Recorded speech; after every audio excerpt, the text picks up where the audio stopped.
Hello and welcome to a brand new Icarus series with me, Ironside McCall at Ironside Games. Thank you so much for watching this little intro into what this series will be about. As you can see, we are on Styx, somewhere I haven't really explored at all.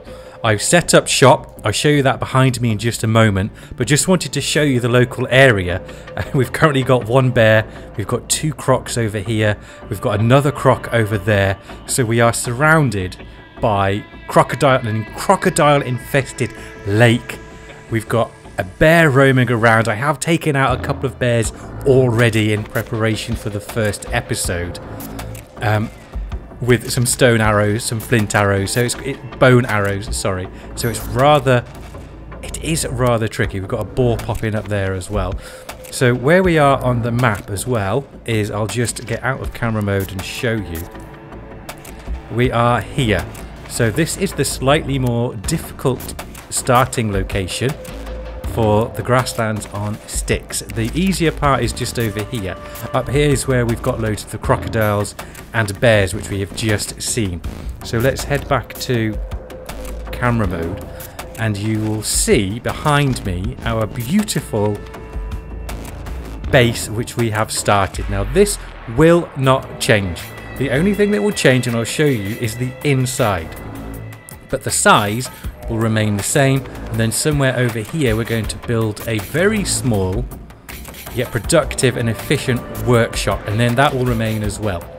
It will be made from stone and wood, and the purpose for that is I am not going to be going above tier 2 in the tech tree.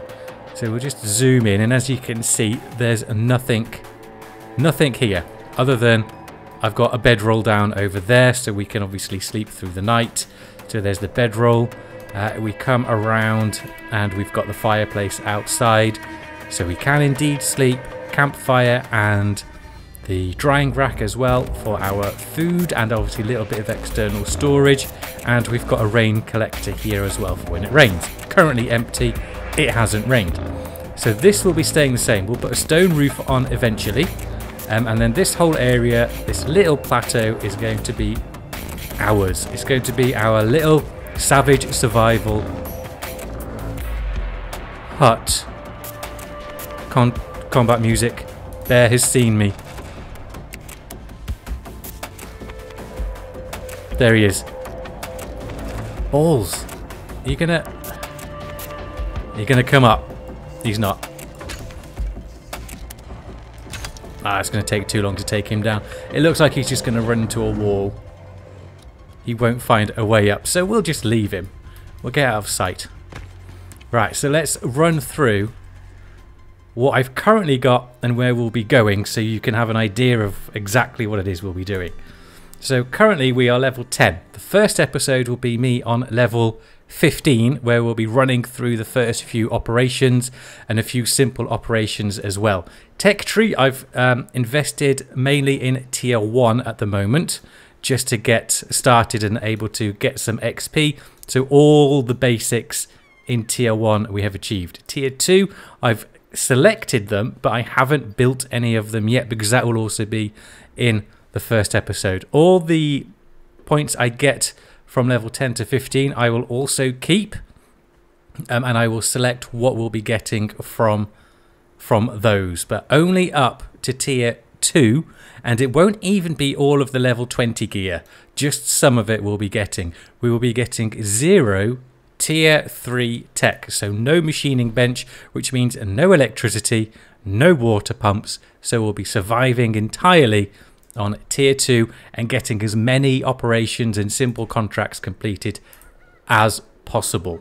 Talent, he's still down there. Talent point wise, we will be going none of the resources. I'm not interested in any of that for this series. We're moving away from what I would say the traditional starting point for Icarus is. So we will be going down hunting to make sure we are optimized hunters. We'll be going down lots of cooking as well to make sure we are making the most out of all of our food buffs, because we won't be able to cook the top tier foods. So we need to make sure we're getting as much as we can from our foods. Adventure exploration will be going far down so we can get all the appropriate buffs, if you will, for all the desert, forest and Arctic as well, so that improves our resilience in storms as well. So we'll be going down the exploration route. Husbandry as well, definitely, because I want another buffalo, and we will also be getting a wolf pack as well to be taking out with us on hunting missions, because we'll only be using either iron or steel ammo.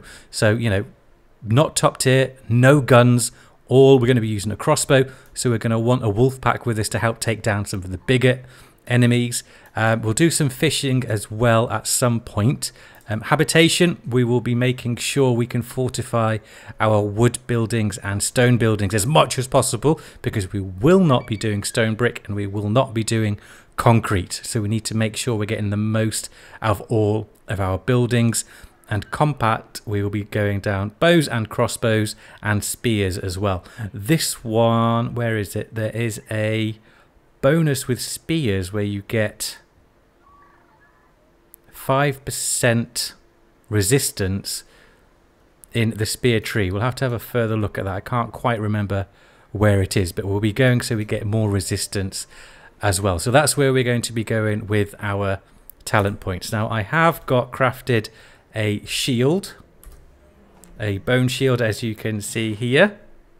There it is. We will be getting the steel heater shield because it will be our main line of defense against the tougher animals, which we're excited to try out. Oh, don't jump, there's a bear. What an idiot. The bear. I'm scanning. The bear looks like he's lost interest and has moved on. Good. Sprained my foot. Lost a lot of health, but that's fine. Alright, we'll run back up to the relative safety.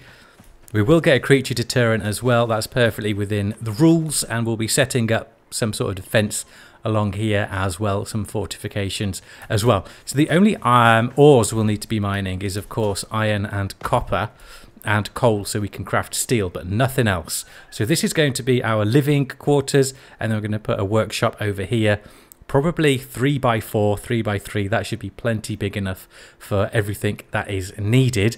Then we will go off and attempt as many of the operations and as many of the simple operations as well, using limited resources, 0 electricity, 0 tier 3 and 0 workshop items.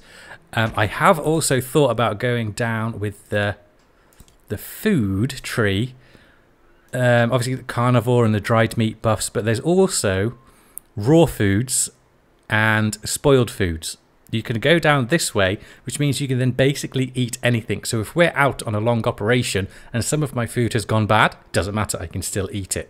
I have been thinking that along those lines as well, to make it a little bit more savage. So this is where we currently are with the setup. I will get to level 15 before starting episode 1, and episode 1 will be a simple mission and finishing the base and easing into it and seeing exactly just how good we are and what we can accomplish. The setting is on hard mode as well, so any other operation we complete will also be on hard mode. It's going to be fun. It's going to be different. We're basically starting the series without any further tech tree progression, which is awesome, but we will be choosing all of our talents. So that is how Savage Survivor is going to be completed. We'll try and get as many of the operations done as possible. Obviously only tier 1 and tier 2, but we should be able to do most of the simple ones that come up. Please let me know your thoughts. Fire a arrow into the distance. Yeah. Let me know, please, in the comments down below your thoughts on this idea. Is it something that's going to be cool? I haven't seen it done before, so thought I would try a kind of a different gameplay loop. So yes, please let me know your thoughts on that one down in the comments. Please like and subscribe if you haven't done so already. Go and check out some of my other Icarus and Moria content as well. Make sure to like and comment on those as well. Take care all, and as always, we'll see you next time.